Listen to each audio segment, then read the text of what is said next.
हाय हाँ जी आप इधर आ जाइए, एक मिनट आ जाइए। चलिए सभी हमारे मीडिया के साथी, आप सब लोगों को जो है आनंद फानंद में बुलाया गया और बड़ी खुशी की बात है कि आज हम लोगों के बीच जाने माने बिहार नहीं बल्कि देश में लोग इनको पहचानते हैं, जानते हैं।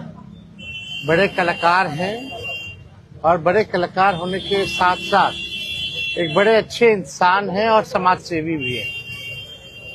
तो आज आप सब लोगों को हम बताते हैं, प्रदेश अध्यक्ष जी के नेतृत्व में, अब्दुल बारी सिद्दीकी साहब जी के नेतृत्व में, पाटलिपुत्रा सांसद निशा जी भी यहाँ हैं, लालू जी राष्ट्रीय अध्यक्ष जी से इन्होंने आशीर्वाद लिया है और ये आज पार्टी जो है ज्वाइन कर रहे हैं और साथ में हम लोगों की भाभी भी यहाँ उपस्थित है, ये भी पार्टी की सदस्यता जो है ले रहे हैं। और बाकी हम चाहेंगे कि खेसारी जी जो है आप लोगों के समक्ष जो है अपनी बात को रखें। सबसे पहले तो आप सबको दिल से धन्यवाद और ढेर सारी शुभकामना, और भैया को और हमारी दीदी को, अध्यक्ष साहब, हमारे अब्दुल बारी सिद्दीकी चाचा जी, तो सबका प्यार और हमारे सबसे हमारे अभी भी यहाँ है जो कि हम लोगों के बड़े भाई हैं, उन्हीं के जीजा हैं, तो हमारे भी जीजा ही हुए। और हमारे चाचा मैंने उनका प्यार मैं ही नहीं बल्कि शुरू से एक विचारधारा में रहा हूँ, मैं उस परिवार का हिस्सा रहा हूँ और कोशिश भी यही रहती है कि इस परिवार का हिस्सा बन के मैं जैसे उन्होंने पूरी दुनिया को एक करके हमारी ताकत बने, उसी तरह हम पूरी दुनिया को एक ताकत की तरफ ले जाएं और अपनी पावर, अपनी क्षमता से, अपने हुनर से, अपने विचारधारा से दुनिया को एक अलग दिशा दें। जो चीजें हमारे बीच में अभी तक हम अधूरे हैं, मैं हमेशा कोशिश यही रहा है कि जिस तरह मैं मुंबई शहर में रह के अपने बच्चों का परवरिश कर रहा हूँ, अच्छे स्कूल दे रहा हूँ, अच्छे अस्पताल दे रहा हूँ, उसी तरह हमारे बिहार के बच्चों का भी भविष्य हमारे बच्चों की तरह तय हो और हमारे बच्चों को बाहर गांव ना जाना पड़े। और उस विचारधारा में हमेशा भैया आगे रहे हैं और आप लोगों ने 17 महीने में इनका कारनामा देख ही लिया था। तो एक बार बदलने की जरूरत है, उस बदलाव में मैं थोड़ा सा एक मेरा भी हिस्सा हो और मैं उस सरकार को बदलने में और एक अलग दिशा में ले जाने में और एक बेहतर सरकार बनाने में एक मेरा योगदान हो, उसी के लिए मैं भी जुड़ा हूँ भैया से। और आज से नहीं, आज तो मैं आप लोगों के सामने पब्लिकली हुआ, बट मैं हृदय से और दिल से हमेशा से मैं इस परिवार का हिस्सा रहा हूँ और हिस्सा ही नहीं बल्कि एक परिवार का बेटा भी हूँ। मैं एक छोटा बेटा की तरह हमेशा प्रयास रहा हूँ और चाचा का आशीर्वाद हमेशा मुझे मिला है, राबड़ी माता का आशीर्वाद मिला है, दीदी का मिला है, भैया का मिला है, बल्कि इस समाज के और इस परिवार से जो मुझे प्यार मिला है, शायद वो मुझे बाकी जगह मिले या ना मिले उससे मुझे कोई फर्क भी नहीं पड़ता।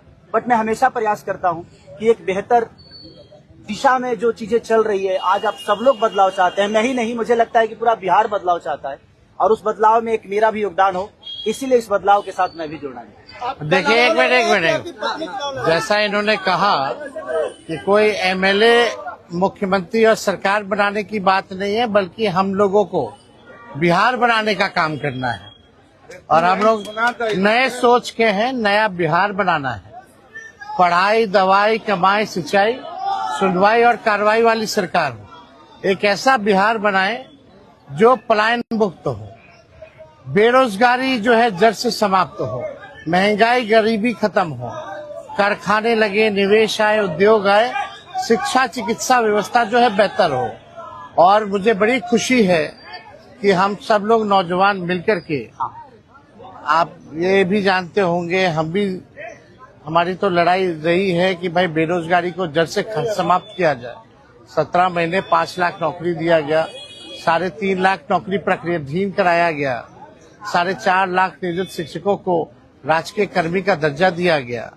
अब मेरा, हम लोगों का एक सपना है कि बिहार से बेरोजगारी खत्म हो और हमने जैसा आप सब लोगों के सामने कहा है कि हमारा संकल्प है, हमारा प्रण है और हमने लोगों से वादा किया है और हमने पहले भी कहा है, तेजस्वी की उम्र कच्ची हो सकती है पर जुबान पक्की है।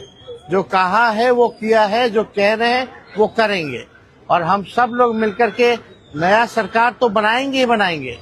और 14 नवंबर के बाद से हम आपको बता दें कि 20 दिनों के अंदर एक कानून बनाया जाएगा और वो कानून ये होगा जो हमने पहले भी कहा था, जिस परिवार में सरकारी नौकरी नहीं है बिहार में, उस परिवार को एक सरकारी नौकरी हम लोग दिलाने का काम करेंगे। ये हम लोगों का संकल्प है और इसको सरकार बनते ही 20 महीने में जो है हम लोग जो है पूरा करने का काम करेंगे। तो कोई सवाल है तो पूछ सकते हैं। जी, कल आपने कहा कि अभी तक चुनाव लड़ने की बात नहीं हुई है, हमारी पत्नी नहीं बोली है। क्या हुआ कि एक दिन में पत्नी मान गई और फिर आज आप मीडिया के सामने आकर कह रहे हैं मना रहे थे? देखिए, जहाँ तक बात है, मैं पत्नी को जितना समझता हूँ उतना ही ये भी मुझे समझती है। इनको भी पता है कि ये मेरे साथ छठ तो मना लेती है, बट बिहार की बहुत ऐसी औरतें हैं जो अपने पति के साथ छठ तक नहीं मना पाती है, दिवाली तक नहीं मना पाती है, होली तक नहीं खेल पाती है। तो मैंने इनसे बोला कि बिहार बदलाव की तरफ जा रहा है।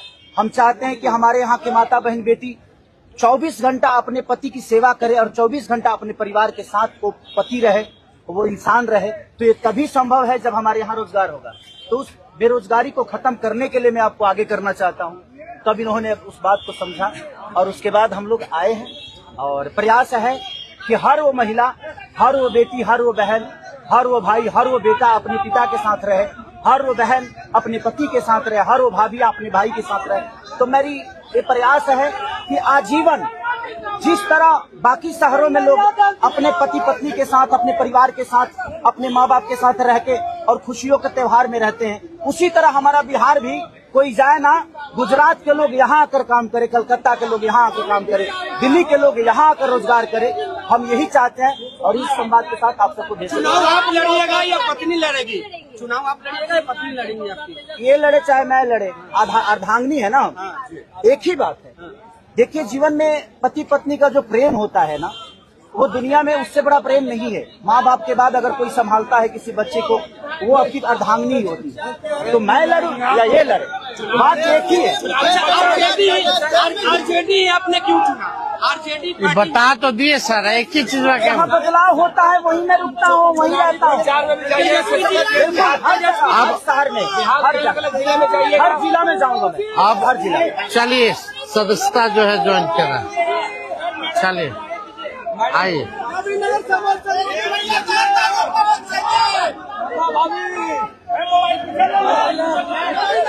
चलिए, बहुत शुक्रिया, चलिए शुक्रिया।